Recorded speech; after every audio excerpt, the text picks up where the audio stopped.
Now, let's make our book's table of contents. To start, let's open our template document and save it as 0.2 Table of Contents. At the top of the page, type Contents or Table of Contents and center it. Make it whatever font size and style you like, as long as the style is embeddable. Beneath the title, align your paragraph to the left and type out the title of your first chapter.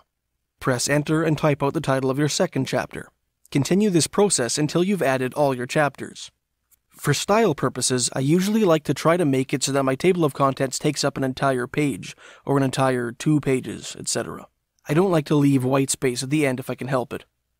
To fill up the pages, I usually like to play with font sizes and the spaces between paragraphs. You can do the latter by clicking Home and then clicking the little box with the arrow at the bottom right-hand corner of the paragraph options, and then fiddling around with the spacing. Once you're happy with the style of your table of contents page, place your cursor at the end of each of your chapter titles and type out a bunch of periods until the entire line is filled up. Do that for each of your chapter titles.